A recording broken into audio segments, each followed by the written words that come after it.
मतलब ये अर्ज किया कि मज़ा लेने को जीने का समस्या भी ज़रूरी है। डॉक्टर साहब ये आपके हवाले से शेर कि मज़ा लेने को जीने का समस्या भी ज़रूरी है, सफलता के लिए थोड़ी तपस्या भी ज़रूरी है।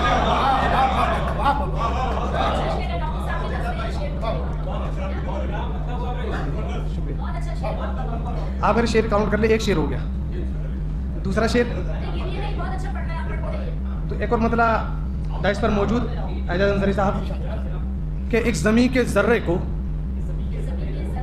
आफताब होने में, एक ज़मीं के ज़र्रे को आफताब होने में मुश्किलें तो आती हैं कामयाब होने में।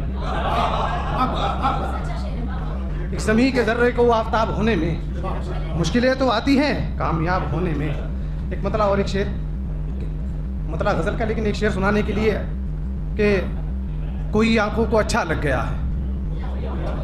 गज़ल का मतलब लें, मज़ा लें, गज़ल का मतलब कोई आंखों को अच्छा लग गया है तो अब जीने का चस्का लग गया है।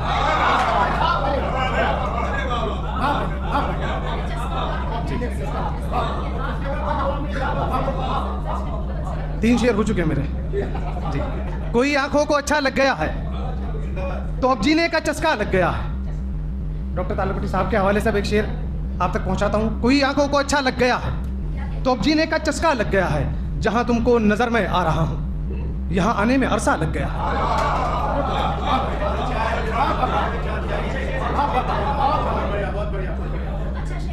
एक मतलब शेर और आपकी सहमत है तमाम। डॉक्टर साहब के जो शागिर्द बैठे हैं उसमें शिरकत कर सकते हैं और बाद में मशवरा डॉक्टर साहब को दे सकते हैं कि अगर दर्द मोहब्बत की दवा तैयार हो जाए, अगर दर्द मोहब्बत की दवा तैयार हो जाए तो कितने दर्द के मारों का बेड़ा पार हो जाए जी। अगर दर्द मोहब्बत की दवा तैयार हो जाए तो कितने दर्द के मारों का बेड़ा पार हो जाए। मतलब कि गम से घबरा कर किसी भी खुदकुशी का रास्ता, शफीक साहब शेर देखें कि गम से घबरा कर किसी भी खुदकुशी का रास्ता सिर्फ बुज़दिल ही चुनेगा खुदकुशी का रास्ता। सॉरी, गम से घबरा कर किसी भी खुदकुशी का रास्ता सिर्फ बुज़दिल ही चुनेगा बुज़दिली का रास्ता। और एक शेर आपकी ज़हमत है तमाम, सिर्फ बुज़दिल ही चुनेगा बुज़दिली का रास्ता। डर के मारे फिर किसी दिन मुझसे लिपटे वो कभी, डर के मारे फिर किसी दिन मुझसे लिपटे वो कभी, काश रोज़ाना का हो ये छिपकली का रास्ता।